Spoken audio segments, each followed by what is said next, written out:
Fala minhas amigas, fala meus amigos, tudo jóia? Eu sou Saulo Novaes, um curioso, e sejam todas bem-vindas, sejam todos bem-vindos ao Papo no Auge, um programa focado na troca de ideias, sem censura, sem preconceitos, gerando para você conteúdo muito inteligente, por essas ondas sonoras, sempre um especialista por episódio, muita informação, muito conhecimento sendo gerado de modo a amplificar a voz da ciência, a voz docente, a voz da educação. Eis o nosso propósito, vamos pro auge!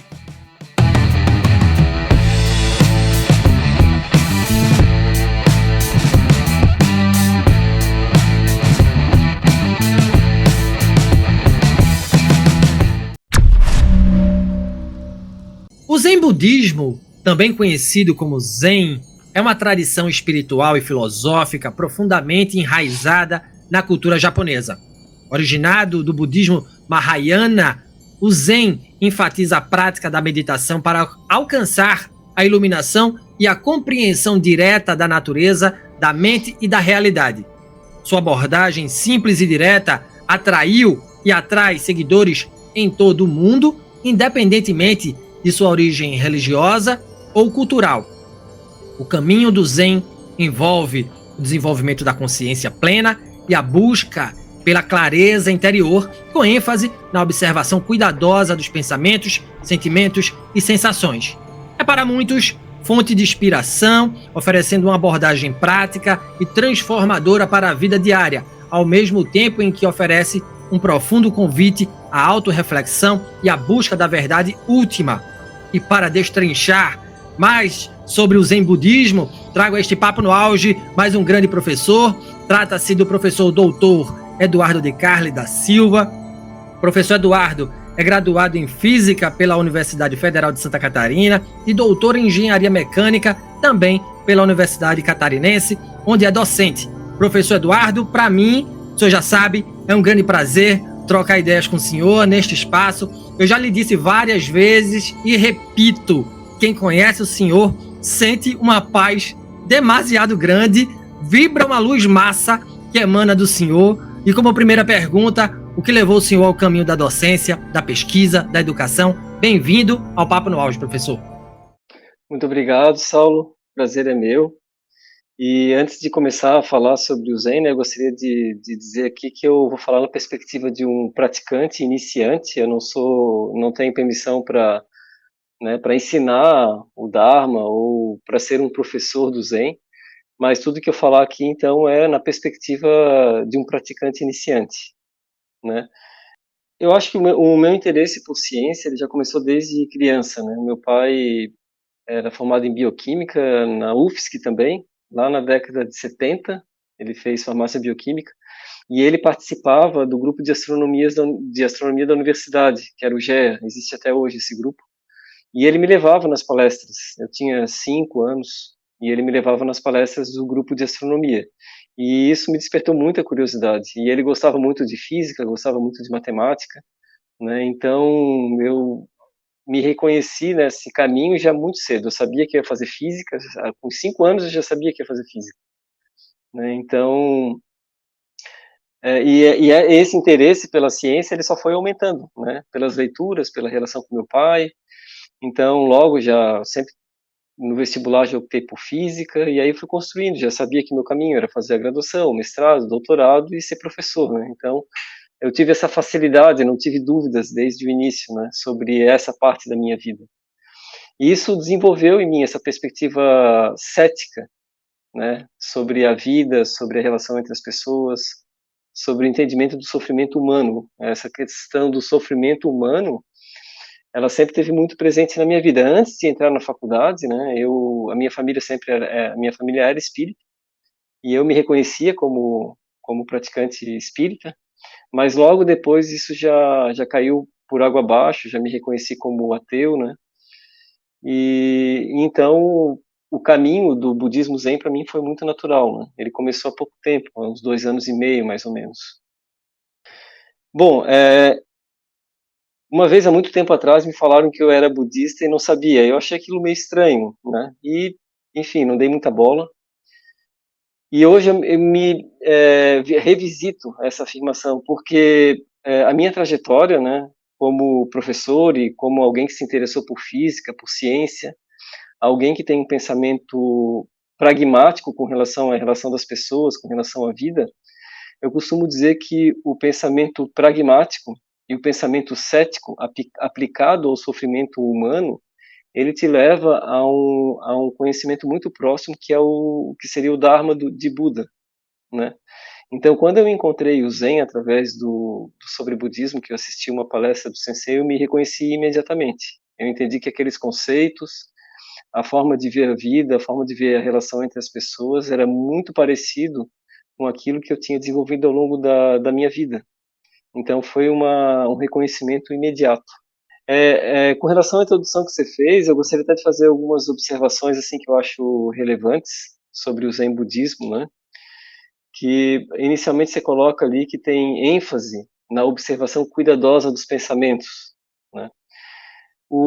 A meditação no Zen budismo, que a gente chama de Zazen, que é a meditação silenciosa, um dos objetivos dela é eliminar a perspectiva do observador, né? Então, a gente entende no budismo que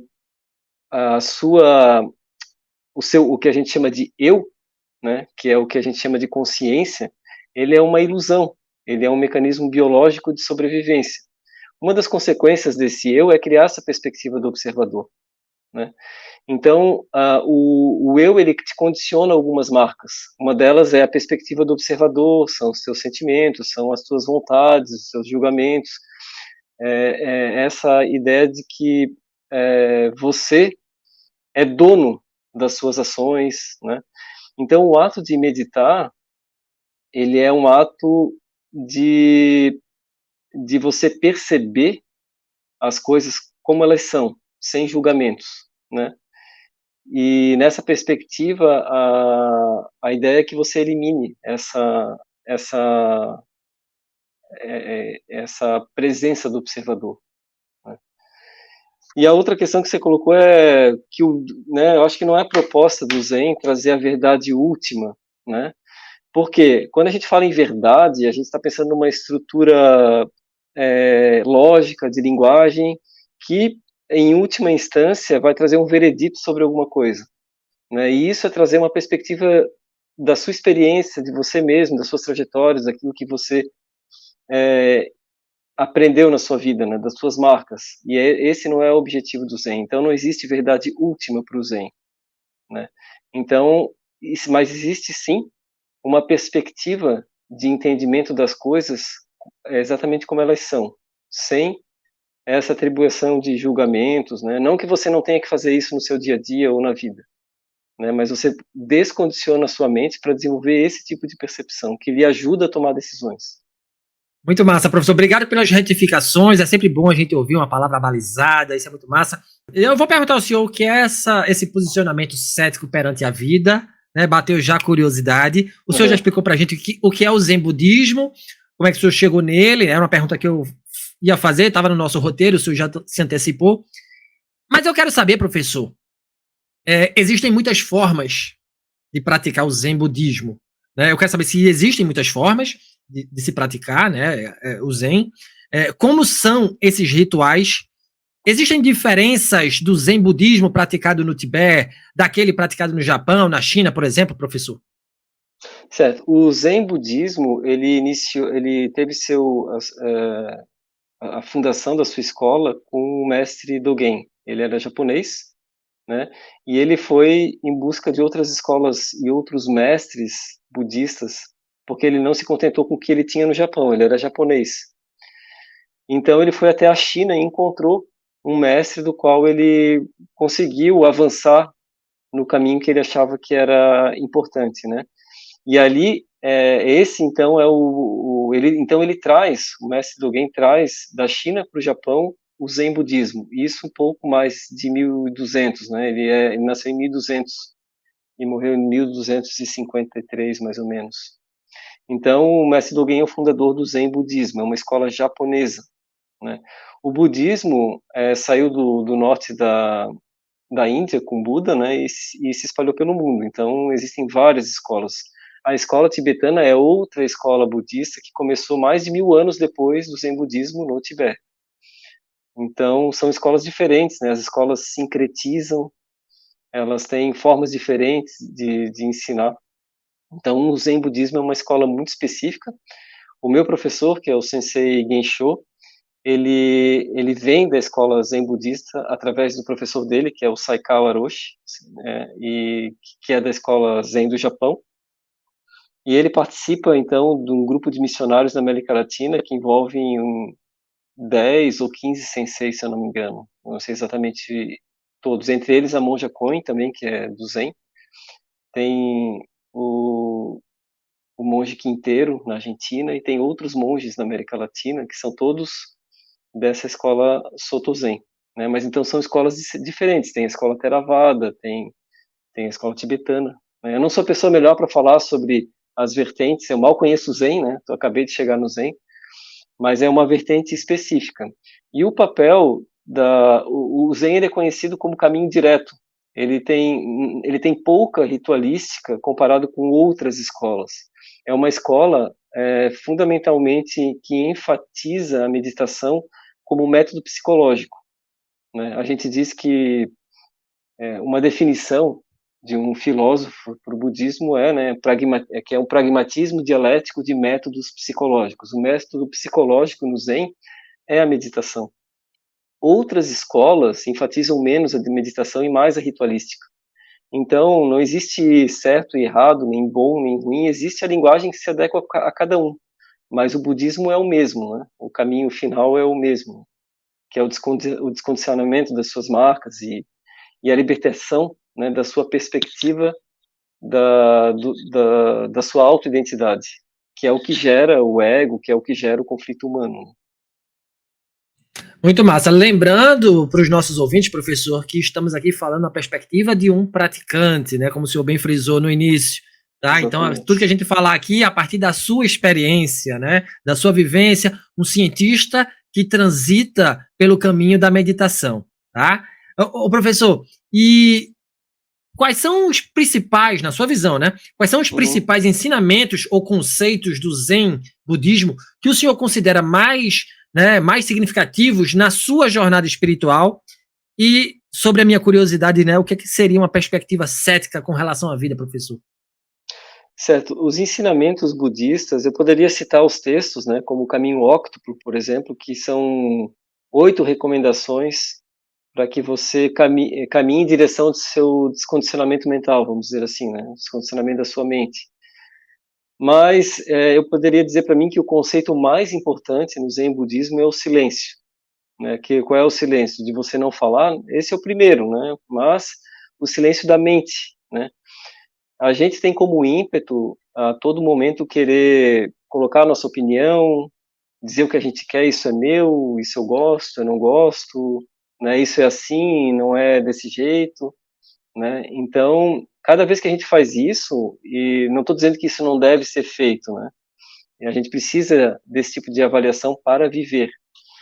Mas a gente tem que entender que esses conceitos são uma perspectiva de nós mesmos sobre o assunto, da educação que a gente teve, da experiência que a gente teve, da forma com que a gente formatou a nossa mente para atender aquele assunto. E nessa perspectiva, todas as outras pessoas envolvidas naquele assunto também carregam essa marca da sua vida e tem um outro julgamento sobre o assunto, né? Então, o que a gente primeiro tem que fazer, nessa minha perspectiva de que o conceito mais importante é o silêncio, é você acalmar a sua mente e procurar acalmar esses enredos, que é de fato o que a gente pratica na meditação, para poder desenvolver a empatia, né? Que é entender a perspectiva do outro. Eu acho que o primeiro passo, ao transitar na vida, é a gente primeiro entender com a maior profundidade possível, e isso é bem difícil, a perspectiva do outro. Não para que a gente coloque o nosso ponto de vista, mas que a gente possa ajudar o outro e a nós e o grupo a entender como resolver uma situação, que é diferente de você colocar a sua perspectiva. Esse é um exercício muito difícil, né? Muito difícil, mas que a prática meditativa te ajuda, né? Ela te ajuda você a ser menos reativo, ela te ajuda você a ser mais paciente, Então, isso são elementos que são importantes, né, no desenvolvimento dessa perspectiva empática para com o outro, né? E faltou uma questão, né? Foi sobre a visão cética, né? O que seria essa visão cética, Ah, né? sim. Então, o budismo, ele não tá, foge do escopo do budismo qualquer coisa que não possa ser verificada ou experienciada, né? Então, esse é um pensamento pragmático, um pensamento cético.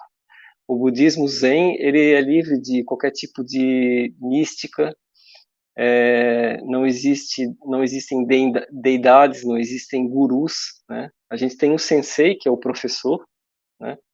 Na perspectiva de qualquer outro professor, mas é um professor da mente, né?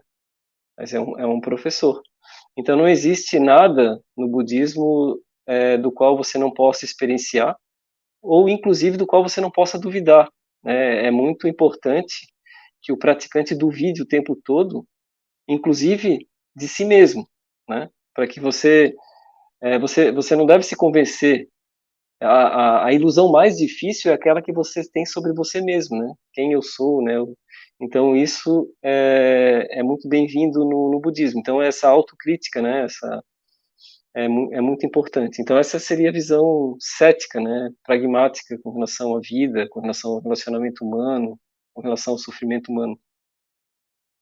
Muito massa. O senhor falou em meditar aí, eu vou fazer uma pergunta retórica, tá? Cessar as narrativas da mente, isso é fácil, professor? Para que serve meditar na sua essência, né? Existe alguma técnica específica para meditar da melhor forma? É possível chegar na ausência, e aí é uma curiosidade minha, total de pensamentos com a prática meditativa?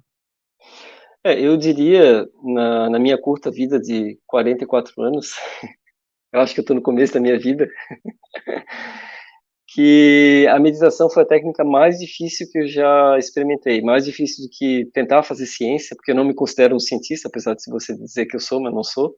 Sou um professor e, né, tangencialmente faço uma pesquisa. Mas a técnica mais difícil que eu já experimentei, né? Eu já toco um pouquinho de violão, já experimentei a técnica da ciência e esportes também, mas a meditação definitivamente é a mais difícil. E a gente tem essa ideia, né, de que meditar é parar de pensar. Não é, né? Meditar não é parar de pensar. Meditar é você silenciar os enredos, silenciar os julgamentos, porém o seu cérebro continua funcionando, você continua recebendo estímulos, você continua muito presente, né? Então a gente diz que a meditação é a meditação do momento presente. Então, a técnica, né, a técnica que se usa, além da posição, é que você volte sempre ao momento presente. Então, quando você senta para meditar, você recebe um estímulo ou não, mas os pensamentos, eles fluem naturalmente na sua mente. Então, um pensamento se liga no outro, que se liga no outro, e isso cria um enredo, né? O ato de meditar é você quebrar com esse enredo, é você ensinar a sua mente a quebrar com esse enredo. Se você consegue fazer isso em algum grau, você pode experimentar o que se chama de samadhi, que é uma percepção das coisas como elas são. É o primeiro estágio da meditação, vamos dizer assim. É o estado de concentração plena. Então, nesse estado, você está consciente de tudo que está acontecendo, mas você não faz distinção de nada. Você escuta um som, aí você não vai falar um som de um carro, de uma moto, tem uma cor, eu gosto dessa cor, não gosto, é verde, é amarelo. Não, não tem, é uma cor, é um som, ou simplesmente nem fazer distinção entre as coisas, né? Essa é a técnica. E para que você faça isso, você tem que voltar todo momento ao momento presente, perceber tudo, né? Ter uma perspectiva de absolutamente tudo sem tecer julgamentos sobre nada. Essa é a técnica. Claro, a posição é muito importante, né? Porque a gente diz que o corpo é a âncora da mente. Então, o seu corpo tem que ficar perfeitamente imóvel.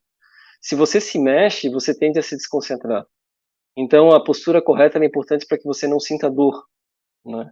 E para que você consiga ficar o máximo de tempo possível numa posição imóvel. Então, existem várias posições das quais foram desenvolvidas ao longo desses milênios, né, que te auxiliam a se manter imóvel durante o maior tempo possível. Então tem técnica, né? Tanto de postura mental quanto de postura corporal. Muito legal. Eu já tentei fazer, claro, de forma muito empírica, né, sem orientação. Como é difícil, né, professor? Como é difícil. O senhor relatou isso muito bem aí. E para a gente entender, o Zen Budismo, nas pesquisas que eu estava fazendo, né, para chegar até aqui, disse que ele enfatiza a experiência direta, o senhor já apontou isso, e a intuição em vez de conceitos e palavras. E aí eu cito muito Shakespeare, né, no livro dele do Romeu e Julieta, que a Julieta, naquele dilema, né, que ela tinha um romance com um, o Romeu, que era de uma família adversária, e ela questionava, né, o que seria uma rosa se ela tivesse outro nome? Rosa seria, né? Ou seja, é só um nome. O conceito, ele é. Como isso se manifesta pragmaticamente na nossa vida, no Zen Budismo, professor? Isso é bem interessante, né? As coisas são além dos conceitos que a gente tece sobre eles, né? Então, isso é muito importante, isso é central no Zen, isso é justamente o que a gente estava conversando, né? Que é perceber as coisas exatamente como elas são, livre de julgamentos ou de conceitos dos quais a gente pode carregar, né? Mas pragmaticamente falando, como é que isso acontece na vida diária? Basicamente, qual é a relação entre a vida diária, por exemplo, onde você tem que exercer os seus julgamentos e a prática zen budista, né? A prática da meditação, ela tem como objetivo criar uma referência de uma mente, né? Uma mente sem conflitos, uma mente silenciosa, né? Então, quando você vai transitar na sua vida e você se depara com situações, você tende a ser reativo, né? Às vezes é um ímpeto, né? E aí, se você lembra, se você trabalhou muito a sua mente antes, e é muito mesmo, que isso é bem difícil, você consegue ter a referência daquela mente e deixar de ser reativo. E aí você se acalma, e aí a grande questão é que você não, a tendência, né, com o tempo, é que você não se deixe arrastar pelas suas emoções, que você não se confunda com elas, que você não tome decisões ao calor das suas emoções. Eu acho que qualquer um que fizer um exercício da sua vida pregressa vai encontrar vários momentos onde você concluiu, assim, olha, eu não deveria ter falado o que eu falei porque eu estava nervoso, né? Então é justamente isso. E é, quando a gente transita no mundo com essa mente condicionada e reativa, a gente provoca um,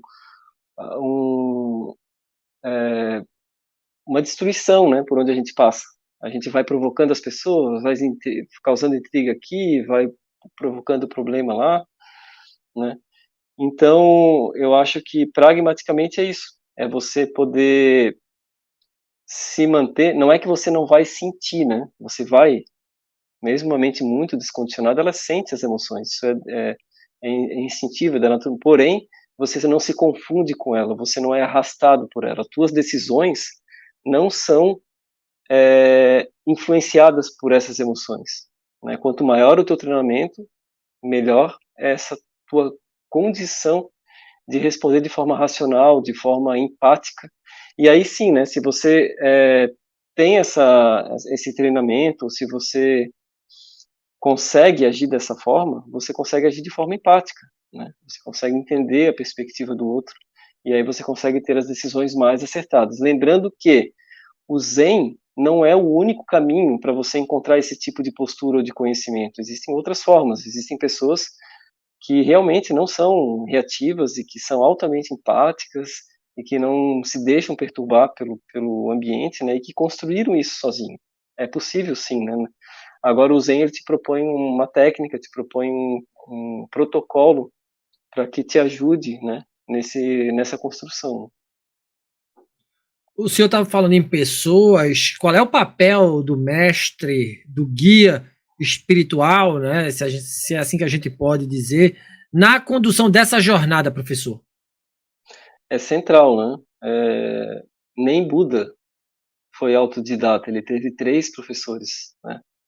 Então, eu não conheço na história da humanidade alguém que foi 100% autodidata. A gente sempre precisa dos professores para que a gente não se perca no caminho, né?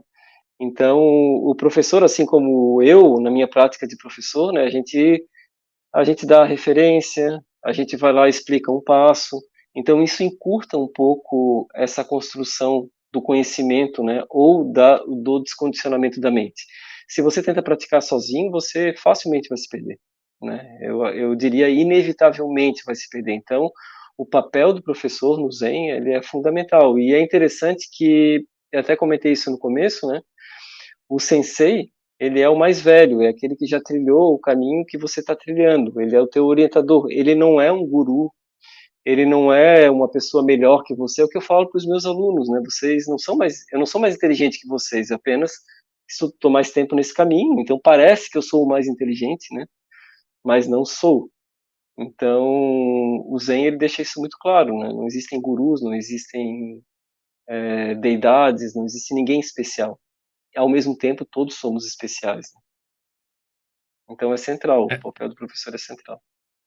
muito bom. Valorizemos, a sua fala lá é cabal, né? Valorizemos a figura do mestre, do professor e não do guru. E não do guru. O guru é complicado. É complicadíssimo, complicadíssimo. Professor, e onde é que a ciência, a física, toca o Zen budismo, né? Onde essas experiências se encontram? A gente tem que tomar um pouco cuidado, assim, porque são coisas diferentes, né? É uma coisa é religião, outra coisa é budismo, outra coisa é ciência, né? Eu poderia dizer que o Zen budismo, se a gente quisesse traçar um paralelo com a ciência ou tentar encontrar alguma semelhança, é que ele não entra em contradição com a ciência. Ele não é o Zen budismo, ele não é uma tradição dogmática como as religiões são. Não estou falando nem a favor nem contra absolutamente nenhuma religião. Estou falando das características, né? As religiões elas têm seus dogmas e constroem a sua teologia a partir dos seus dogmas. E você não pode questionar os dogmas, né? O budismo não tem nenhum tipo de dogma, né? Justamente porque ele tem como foco a percepção da realidade como ela é. Então, isso é algo além da linguagem, né? Então, a ciência ela pode ser usada como uma ferramenta, assim como eu usei durante a minha vida toda, para você investigar a vida, né? E isso é útil para entender um pouco sobre o sofrimento humano.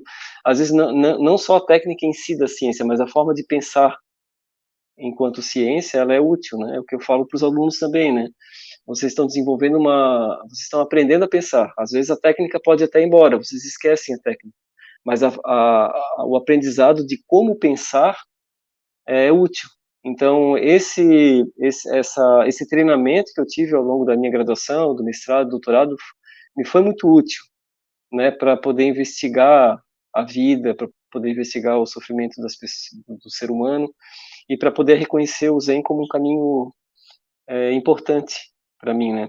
Uma coisa interessante que dá para citar, Saulo, nisso, que é uma coisa que me marcou muito também, né? Duas coisas que me marcaram muito. Uma foi o livro do Richard Dawkins, que é o Gênio Egoísta, falando dessa interface, né? E esse livro, ele é uma coletânea das teorias neo-darwinistas até a década de 70. Ele fez um compêndio dessas teorias e resumiu de forma muito elegante. E lá ele coloca no livro, né, de que ele também é cético, é ateu, né, e ele coloca que uma das coisas mais maravilhosas que ele acha, né, que ele vê na vida é perceber a ligação que ele tem com uma folha, porque ele compartilha parte do DNA com a folha. Então, se a gente for pensar na história da vida na Terra, ela é a história do crescimento da complexidade das moléculas, né, que eram inorgânicas, depois viraram orgânicas, depois vieram as enzimas, os organismos unicelulares, depois a explosão pré-cambriana, os organismos pluricelulares, e a gente pode ver o avanço da complexidade desses organismos como na perspectiva da ciência, né, como DNAs se adaptando a nichos ecológicos. Então, E isso dá uma perspectiva do que a gente chama no budismo de interdependência. As coisas são todas interdependentes, né? Uma coisa não existe sem a outra coisa. Então isso não entra em contradição com a ciência, isso se complementa com a ciência, mas, porém, são coisas diferentes, são métodos diferentes, né? Grandes ensinamentos, professor. E para a gente fechar esse grande bate-papo aqui hoje, a partir da sua prática Zen, como é que o senhor enxerga a vida e a sua vida? E o que o senhor diria para quem quer iniciar na prática Zen? O que eu diria como eu enxergo a minha vida, né, eu gosto da ideia de pensar que somos fluxos pregressos de ações contínuas, aonde não existe um eu inerente, né? Não existe o eu Eduardo, existe uma manifestação de ações pregressas, do quais cada um de nós acha que existe uma intencionalidade, né? Um eu que decide, um eu que... Então eu diria que, na verdade, não sou eu que disse isso, quem disse é o Sensei Gensho, né? Que não é a gente que vive, é a vida que nos vive. Então a vida que nos vive, ela vive em todas as coisas, né? E a gente tende a enxergar as coisas de forma separada. Eu aqui, você ali, o outro lá. Isso é um pensamento, isso é uma ilusão do eu, né? Que gera a boa parte dos conflitos humanos, né? Porque se você se enxerga separado do outro, você vai tentar agregar coisas a você e não ao outro, né? E se a gente for pensar na perspectiva da vida, todos dependemos de tudo. Então a gente tem que fazer esse exercício de expandir a nossa fronteira para o infinito, de forma que você é uma perspectiva de quem eu sou, né? Então eu procuro enxergar, isso é muito difícil, né? Claro, eu estou falando, né? Mas a prática, você sentir isso até os ossos, é a coisa mais difícil que tem. Mas é um caminho que a gente tenta construir e eu percebo que ele é um caminho infinito, né? Isso pode ser aprimorado ao infinito, porque é muito difícil. Então é assim que eu procuro pensar a vida, a relação entre as pessoas. E o que eu diria para quem quer conhecer o Zen Budismo, né? Bom, assista uma palestra do Sensei Gensho ou de algum outro Sensei do Zen, né? Porque existem várias formas de comunicar o Zen, ou de alguma outra escola budista também. Às vezes a pessoa não se identifica com uma e se identifica com outra, mas se você tem essa curiosidade, né? Procure. Mas principalmente, se você tem curiosidade sobre o budismo, procure escolas oficiais, porque tem muita escola que se diz escola budista na internet, que não é budista, né? Então procure uma escola que já tem tradição milenar, né? Que eu diria assim, você está num lugar mais seguro, né? Então é isso que eu diria. Se depois permitir, Saulo, a gente poder colocar também os links, né? De acesso aqui à escola. Claro.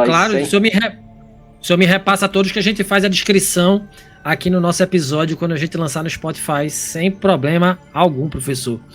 Perfeito. Bom, e chegamos ao fim deste contemplativo Papo no Auge de hoje. Conversamos com o professor do Centro Tecnológico de Joinville da Universidade Federal de Santa Catarina, o professor Eduardo de Carli da Silva, que nos falou sobre o Zen Budismo. Uma honra, professor, conversar com o senhor. Para além dos nossos corredores, espero que o senhor tenha gostado, assim como eu gostei de aprender com você. Muita gratidão, professor. A honra é minha. Muito obrigado. Valeu demais, prof.